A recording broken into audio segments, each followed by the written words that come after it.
welcome to The Photography Guy. I'm your host, The Photography Guy. Let's get started here with another great photo show.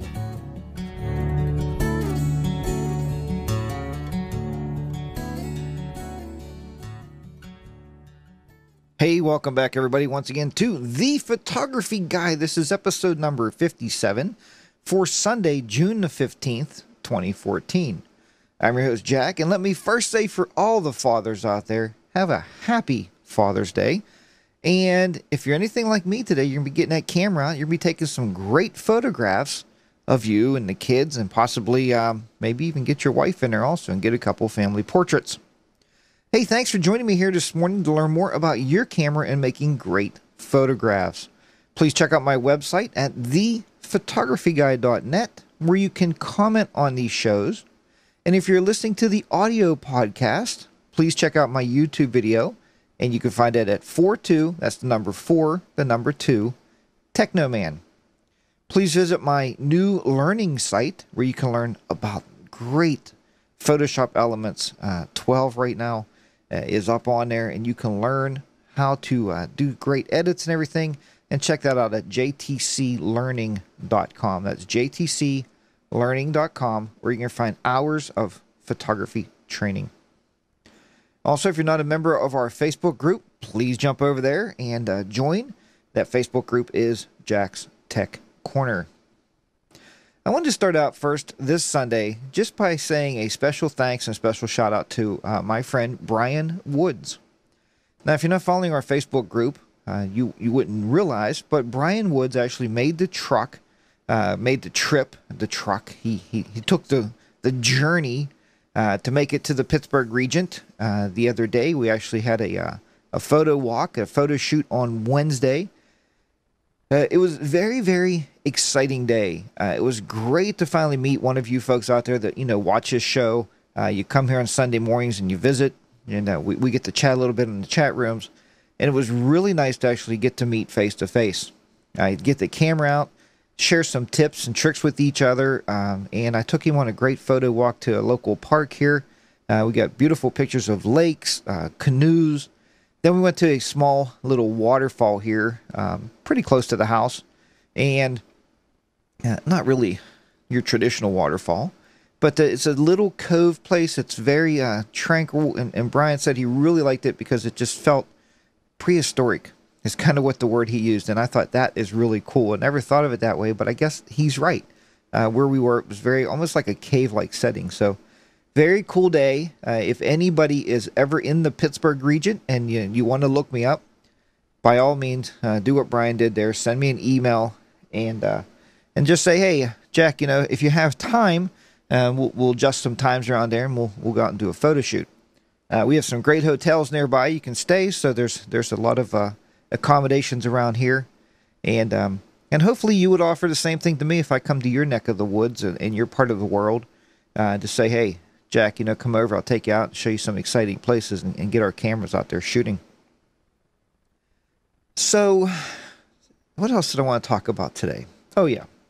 So today we wanted to talk a little bit about, we did this on the last show I did a couple weeks ago, and I know I haven't been on a couple weeks. It's, summers are very, very busy, as I'm sure they are for you. I have a honey-do list about 17,000 miles long. Stuff I got to do around the household here to get the house looking nice. But what I wanted to talk to you about today was something we touched on 2 weeks ago. We talked about wedding photography, and I'm not going to bore you to death about wedding photography, but we're going to turn today's show into more event photography, I think, more than anything. But I want to tell you about an experience I had yesterday, and if you're on our Facebook group, you already know because I was posting from the wedding. I know. And one point, my wife actually said, you need to put the phone away. And I looked up, and the bridal party was standing it was outdoor wedding, but they were always standing outside. And I said, oh, why you tell me beforehand when they were walking in? I didn't even notice. But anyway, I had the opportunity to watch their photographer yesterday, and a very nice lady. I think she was very a pleasant lady. I mean, when she was photographing our table, she was very, very kind and very generous, and I think she handled the crowd and the situation very well. But I got to critique her photography measures, her photographing. And I think we all do this, right? If you're not the paid photographer when you go to an event, you're going to watch the photographer because that's what we do. That's what we love. That's our craft. And we want to see what people are doing out there with their photography, and we want to watch what they're doing and what's going on. So I watched her, and I picked up a couple of things I was watching. I told my wife, I said, this is exactly the stuff I told people not to do just 2 weeks ago. So if this woman was watching my show, she wouldn't have done what she was doing. And it was just that way. So I have to critique it. And I'm going to do it on this show because I'm going to give you some pointers with this critiquing. And I'm not, and I always said, don't trash this poor woman. And I'm not. I mean, she did the very best she could do with the whatever equipment she had. And that's fine. But you first, thing I noticed was, as I said, everything I told you not to do last week. And let's talk about some of this. The first thing I had to wonder was, what was this person charging? Because her overall appearance was nice, but her gear bag was a fanny pack. So I guess she might have had a couple extra memory cards with her. Maybe an extra battery, I would guess. I don't know that for sure. She was shooting with a Nikon camera, which I'm a Nikon fan. That's fine. And she was shooting with a kit lens, which I thought was kind of different, a kit lens. Not that you can't do great photographs with kit lens, folks, but they're not for weddings, okay? You have to have a professional lens to do a professional shoot. And myself and Brian just had this conversation the other day, so I'm gonna elaborate on that a little bit because I think I don't want to sound too overbearing on you, because remember, this show, I've always prized myself on being able to teach you how to do things with whatever you have, and I do that. But when you're going out to shoot professionally, you have to invest a little bit of money, because if not, like yesterday, I think these people got a lot of nice snapshots. I think that's what they're going to have, a lot of beautiful snapshots. I mean, they would have been just as well off to leave the disposable cameras lay on everybody's table. And I went to a wedding one time, they did that. And as you take pictures, when you leave the reception, you put them in a box at the end, and the bride and the groom will get all those pictures developed. And they have a lot of beautiful snapshots, and from a lot of different perspectives. So it's really cool. But I think that's what they're going to have. They're going to have some beautiful snapshots from this lady. And that was the kit lens. So we just talked about that. I also watched when the wedding party was coming into they were coming into the reception hall. She took the camera, and I'm going to show you exactly what we don't want you to do. I have my handy-dandy Nikon camera here, and I have my handy-dandy flash unit right here. We're going to put the flash unit on the camera, where I told you it should not be. And we're going to take my handy-dandy Sterno flash off. We'll talk about that in a minute. So she had the flash pointed down, and she took the whole camera and turned it this way. And what happens when we turn the camera that way, folks? What did I tell you just 2 weeks ago? I told my wife, I whispered, I said, somebody's going to be dealing with a lot of shadows tomorrow. Because all you do is you blast right past a person, and you'll cast a shadow, and the lens is going to catch that light going past them, and the shadow is going to be on the white wall behind you. And that's exactly what she's going to be dealing with. Now, could you make this better? Sure, you could. You can use a Sterno flash. And what the Sterno flash does when you put it on here is it actually takes the light and it distributes the light out. We talked about these in the past. So it distributes the light out, and you can get more light in a bigger area, and it's going to make it softer. It's going to soften the light. Even if you have it directly on like that, it's going to help. But folks, and I didn't get a lot. I told my wife, I said, this woman needed my flip flash is what she needed. And we talked about flip flash a couple years ago on these shows, where you get the flash and it's up above the camera at all times. So even if you put the camera on portrait mode, the flash is still above the camera. And we're going to try to do this the best we can here. We are going to do the long shot here. And we'll see if I can get my microphone around here a little bit, like this. Now, what we're talking about here, folks, is so that the flash will be above the camera at all times, like this, is what you want. Okay, that's the very best situation to have it like this. That way, if you turn the camera portrait or landscape, your flash is always above the camera. That is why you need a flip flash. invest in one. It doesn't cost that much money to get those. Look on eBay. They're very inexpensive. But when you start this stuff and you have your bare flash and you're shooting, click, click, click, and then click, click, click, and then click, click, click. I don't know. Very amateurish, I guess, to what my perspective was. And my wife at one point said, you're just upset they didn't ask you to be the photographer. Well, these are kind of friends, and I don't really like to do wedding photography for friends. And the reason I don't is, one, they expect you to do it for next to nothing. And two, when I go to a wedding, I want to enjoy myself. I want to be able to eat some food. I want to be able to sit at a table. I want to be able to not have to be on your feet all the time. So I like doing weddings for total strangers is what I like doing weddings for, not for friends. And remember that. That's probably also a good tip for you there. Now, let's talk here a little bit. Let me see here. The next thing I wanted to tell you about here, though, with this, is you are actually capturing something that cannot be recreated. So you're capturing something that just can't be recreated. You're not going to go and look at the pictures in iPhoto, or she may be using, I don't know what she's using, but we would use Lightroom, right? But you can't look in Lightroom and look at that photograph and say, oh, Lord, I messed that picture up really bad. I have to retake that wedding. Hey, get in your wedding dresses. Get your tuxes on. Wait, put the cake back together. You don't get a do-over when you do a wedding. So know your craft. Remember, we talked about this 2 weeks ago. Know your craft. Get the proper gear, and do your very, very best job you can do. Now, let's talk a little bit about how you should photograph an event. How should you photograph people if they're walking towards you? If you're doing a wedding, obviously, is what we're looking at here. But I guess if you're doing anything, if you're photographing an event and you have people coming towards you and you don't want to turn your light to the side, like I said, in the portrait mode, what would you do? How would you capture that event? Let's talk about maybe graduation is another good one. I photographed my daughter at graduation the other day. As she's walking towards me, I had to figure out the proper way I wanted to put that camera. Portrait mode was fine, but I didn't use a flash because we were more outside. Another way you could do it is I use very little flash at a wedding. I think flash is not flattering at all. Flash is just a bright light. It's made to illuminate. That's what flash does, right? It illuminates. It makes it so you can capture. It makes it so the camera can capture a picture at a fast enough shutter speed is what light is all about, pretty much.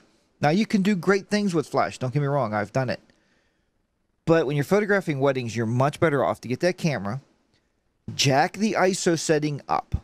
Okay, get your ISO setting high. Like, shoot at, shoot at 3000 ISO or 2500 ISO. You're going to capture beautiful pictures, and you're not going to have that unflattering flash. Everything's flash. Everything I seen last night was photographed with the flash on. Even the outdoor wedding was photographed with the flash on. And which struck me as a little bit odd. Could be a little bit of overexposure going on there. But let's face it, you don't need, when you have a 35mm camera, you don't need a flash. You can shoot like this all night long. This is a 50mm lens. If you want to get a good starter lens to photograph weddings or something, if you're into that, or photographing in low light, buy yourself a 50mm lens. They're about $130, and it's a perfect lens because it's an f1.8. Another reason you can't use a kit lens when you're photographing inside is because most kit lenses start at about 5.6 and go up to like 7.2 or something. A kit lens is not what you want into, and if you use a kit lens inside, guess what? You have to use flash, because if not, you're going to get those camera shake pictures, right? That's what you're going to end up with, is the camera shake pictures. So you want a really good lens. Now, I'm going to go back here a minute, because I told you, myself and Brian was talking about this the other day, and we were talking about lenses. He said he wanted to buy a 50mm lens. I didn't have this one with me. I was shooting with my wide-angle lens with Brian with landscape photos the other day.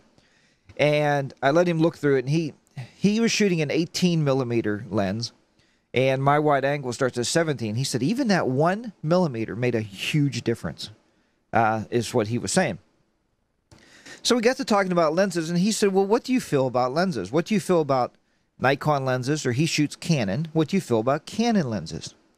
I said, to be honest with you, Brian, I feel that they're overpriced. I think that they just cost way too much money for what they are.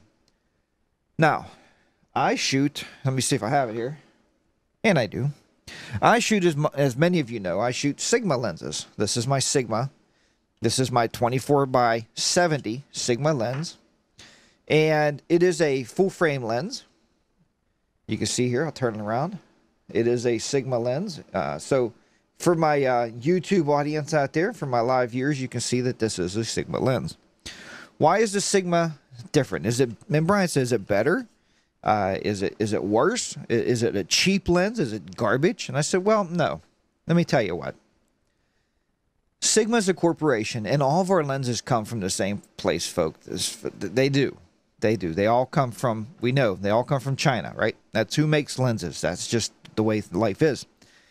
And all of those lenses are pretty much created equal. There's glass in them. There's filaments. There's you know, I mean, that's a beautiful opening there on this lens. It works great. It's very fast to focus. It's an f2.8. If I bought this lens in a Nikon lens, okay, this lens cost me about $800. If I bought this same lens in a Nikon, the 24 by 70 Nikon, you're probably looking at about $1,800. Now, is the pictures going to be any sharper? I don't think so. I've seen both, and I really don't believe they're any sharper. And I tried to convince myself they were, because I try to have the very best gear I can have. And when I'm shooting weddings or senior portraits, my wife will even tell me, she says, buy whatever you need. I mean, she gives me the buying power to go out there and order whatever I want to order. And I can get a Nikon lens. I chose not to, because this does the same thing. So why would you want to have anything different than a Sigma? My wide angle lens I was shooting the other day, I told Brian, he looked at it, he said, well, that's a Tokina. And I said, yep. And I said, I've never had any trouble with these lenses either, Tokina. You know, it works well, it focuses fast, and it's a great wide angle lens. So, and Tokina makes a 24 by 70, so you might want to check them out. You know, when you're looking at lenses, folks, I know we're touching on all kind of bases here today on this show, but when you're looking at lenses, go to YouTube and look for people doing reviews. That's what I can tell you to do. And the reason I tell you to look at people doing reviews is they stack these lenses up against each other. That's just what they do. And it's really nice to see them do that, because it gives you a better idea. Don't ever just buy something to buy it. Like, don't buy the Sigma lens because I told you it's what I use. I mean, you know, I recommend it. It comes highly recommended from me. It works great. My 70 by 200 f2.8 lens is also a Sigma. It's a beautiful lens. It works great. I did tell Brian, thanks to Jake the Snake, I call him, in Cincinnati, Ohio. He's a viewer of the show. He watches our Facebook group and comments a lot. I had trouble with this lens at one point, my 24 by 70 here, my trusty all-around lens I use for everything. I love this lens. And he actually, I was having trouble with it, and the motor was kind of getting weird. It wasn't focusing fast enough, and he said, Jack, that's not right. There's something wrong, something going on with that lens. So he said, send it back to Sigma. I did. I got a hold of them. I got a number to return it for service. I sent it back, and they actually repaired the lens, cleaned it up like it was brand new, put a new gear inside of it, and mailed it back to me, and there was no charge. And, you know, I think the warranty was just about running out, if it didn't already run out. But that is exactly what happened. And I'll tell you an interesting story. The other day, I didn't tell Brian this, well, I haven't really talked to him much since he left town here, but the other day when we were shooting, I kept putting my camera in my camera bag, and I kept just kind of zipper and half zipper, and I would take it, and I would unzip it and take the camera out, and I would zip it half zipper. Well, this lens actually, with my camera, with this camera, my D600, I threw the bag on my shoulder and I got home. I stepped out of the car And when I got over my concrete sidewalk, I heard, bam, smash. I was like, the heck? I turned around. Here the zipper was still half zippered. This lens was still on the camera. And the camera, the D600, both hit the concrete pavement. I mean, hit it and bounced. And I was like, oh my God. I'm going to be out, $3,000 in gear because I didn't zip the stupid zipper. I was devastated. My heart was pounding. I started to sweat. I thought, oh, how stupid of me to drop that gear on the ground like that and just smash it right off the pavement because I didn't zip my stupid zipper. So, folks, when you're out photographing, zip your bags, check your bag, make sure everything's secure in there. Luckily, hey, one up for Nikon, guys. This Nikon camera bounced off the pavement. There was nothing wrong with it. There's no mark on it. There's no dents that I could find. I immediately turned it on and started shooting. I shot rapid shutter speed to make sure the shutters weren't shattered inside. Perfect. Everything's working. This Sigma lens is the one that bounced off the pavement, folks. There is nothing. There is a ding right there on the side of it. If you can see it. See a little ding? There's a little ding right there. That is absolutely it, folks. And that's on the plastic. I can throw this away and buy another one. The lens is beautiful, perfect. It didn't shatter. It didn't break the glass. I tell you what, I will never again forget to zip my zipper. It's what we've been told to do our whole lives, guys. But now, remember to zip your bags up. I was really devastated. So anyway, now, let's talk a little bit about, and I'm going to go here to the chat room because Jake, I just told you about Jake and my lens, is in our chat room this morning on the live show. And Jake pointed out that this lady that was shooting this wedding probably was also shooting in JPEG. And if you're just coming to this podcast, you just watch this YouTube video and you go, Jack, I don't know a JPEG from a peg leg. I'm going to try to explain that to you a little bit. Whenever you are shooting an event, whenever you're getting paid to shoot with your camera, you should be, probability should be, no, you really always should be shooting in RAW format. That's RAW, RAW format. And the reason we shoot in RAW format is because you capture all of the great and glorious detail of the photograph. When you shoot in JPEG, JPEG does something called compression. When you compress a photograph, it takes all the information, so it looks at the overall picture, okay, like this. And it says, okay, the wall is blue, the sky is blue, the grass is green, the bride's dress is white, compress. And it takes all that information and compresses it together into a small file size. That small file size is called a JPEG. Okay, it's a compressed image. The problem with that is it's very hard to color balance that image later on when it's a JPEG. Yeah, you can move sliders and make it look kind of more interesting. But to be honest with you, and Jake has a good point, when you compress that JPEG down, you lose all the detail. You lose the highlights. You lose the shadows. You lose everything that you as a photographer must capture to present to your client and get paid for. So if you're shooting in JPEG and you're an event photographer, wedding photographer, you're a senior portrait photographer, you're shooting dogs and cats. If you're shooting JPEG, you know what, put the camera away, quit doing it because you're ruining the craft for the rest of us, okay? Don't do that. Shoot in RAW format.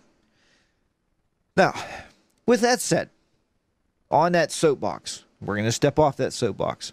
Let me talk a little bit about when I was shooting with Brian Woods the other day. I was shooting with Brian Woods the other day, and when I was shooting with Brian Woods, we were shooting, well, at least I was. I don't know if Brian was. I didn't ask him. I was shooting in JPEG mode. I was shooting landscapes. Now, a landscape, I may adjust the color a little bit. I may adjust the saturation a little bit. But I'm not really worried about highlights and details and shadows. And It's a picture. It's a photograph. And we were shooting to do a photo walk. We were practicing, playing around. Now, the other night when I shot my daughter's graduation, when she was graduating from high school, the camera was on raw images. I wanted raw photographs. And the reason I wanted raw photographs is I know I can come back in Lightroom and clean those up. That is why I wanted the raw photograph. So, Jake, I'm glad you pointed that out. I didn't see. The chat room is so important part of these shows, folks. If you're not in the chat room, get in the chat room when you're watching the live show here on Sunday mornings at 10 a.m. Eastern Standard Time, because you guys can help me along, because I am going to forget things. And that is the way it is. So, all right. So we talked about that. What I want you to do, if you're going to use flash at an event, at a wedding, okay, you're going to use flash. That's fine. I like flash. It's a wonderful thing. And we're going to talk a little bit here just briefly in a few minutes. Let me switch cameras because I'm going to switch us back over to our long shot camera. And we are going to turn back around here. Because what I want to tell you about now, folks, is if you're shooting, if you're shooting with flash photography, all right, what you need to do with this flash photography is get it off the camera. I told you guys this a million times, right? What do I say? You're preaching to the choir, Jack. I am. Because you folks that watch this show care about your craft and you're learning with me, and that's great. And I learn with you guys and girls out there. All right. So you need to have either A, an assistant. This lady didn't have an assistant. Or B, you're going to have a light stand. This is a light stand. They're inexpensive, folks. I showed you these before. They're cheap. They're very inexpensive. This one is actually from my softbox. This is a Westcott. But to open a light stand, just pop it open. And believe it or not, it has legs on it. And the legs allows it to do what, folks? What does our legs allow us to do? Stand up. So it allows us to stand up. The next thing it has this handy dandy bar here that you can lift up and you can make it go to different heights. All right, let me just check here. Make sure you can see what's going on. And it looks good. So it goes to different heights. Now, what's nice about a light stand is I can take this light stand, I could put it on the side of a doorway, okay, where those folks were walking in. Instead of me shooting dead on to you and shooting that bright light across the back of them and getting that nice, beautiful black shadow behind them that I got to deal with later and Photoshop that out, I can get my light higher. I can beam it right to my white ceiling, and it'll be perfect because they're going to be well lit. There's not going to be a shadow behind them because I'm going to cascade them with light. That's what we want to do. Now, to do that, we talked about my handy new Yongnuo YN622N wireless triggers. Now, why do I like these wireless triggers? Because they have something known as TTL, or through the lens metering for us Nikon folks. And for you Canon folks out there, I think it's ITTL. Somebody can correct me if I'm wrong because I'm not really certain about that. But what these triggers allow you to do is use TTL metering. So we take the trigger, we take our flash unit, we put our flash unit on the trigger. We then take the trigger and we mount it into our little cold shoe right here. Let me just slide this in there somehow. Here we go. All right. Now, folks, you can see this configuration here now, and what it does is the light now is pointed towards my white ceiling. And if you're in an event hall, the ceilings are usually white. If they are color, be careful because you don't want to blast a beautiful white gown or a gown of any color with another color. We don't want to contaminate the color. If there's color on the ceiling, you're going to contaminate the light. If it's white, you're good to go. This trigger allows me to use TTL metering. So what that means is when I put the other trigger on my camera, and I'm just going to slide this on my camera, I tighten it down, I turn them on, and when I go to shoot, you take your lens cap off, of course, and when you go to shoot then, it's going to meter through the lens to the people coming in and say, hey, you need a quarter power light. This trigger will fire that flash. Instantaneously, I get a quarter of a power of light or an eighth of a power, whatever I need to illuminate that person well enough to make a beautiful photograph. All right. That's why I love these new TTL triggers I purchased. It's just a really easy way to do it. Everybody knows that I am a big light meter fan. I love my light meter also. But let me tell you what, when people in a wedding with fast moving people and people moving around, light meters are not the best because you can't meter every shot, and it makes it a little bit more difficult. Once more, if you want to change this, if the ceiling is colored, put a flash deflector on. You can put it down, you can put it up then, and you're getting more flash this way off of this thing and not directly to the ceiling. So there you have it. Hopefully that will help you out there. Losing my headphones here. Let me go back here. So hopefully now that helps you understand a little bit more about flash and how to get that flash off of the camera. Now, what we want to talk about now, though, for just a minute is, and I touched about it a little bit ago, you don't always need to use flash. I was watching the dance floor pictures last night, and when we shoot weddings, when you're on the dance floor, I like to shut the flash off. And the reason I do that is most DJs out there, they have lights and, you know, not really strobes. Let's go. They have color lights, beautiful color lighting like red and green and blue. And there's all these gorgeous lights.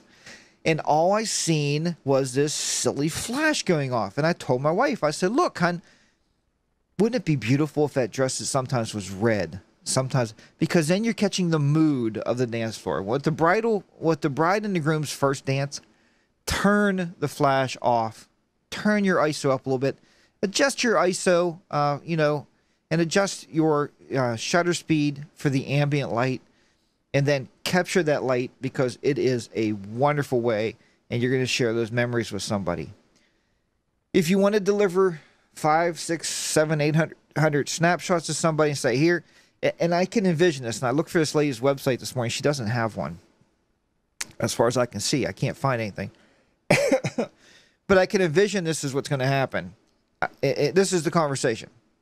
Okay, thanks very much for allowing me to shoot your wedding. I really had a great time. Here's your CD with all your JPEG pictures on it. There's about 800 of them or so on there. I just transferred them from my SD card and moved them over to the CD-ROM. Thank you so much, and enjoy your snapshots.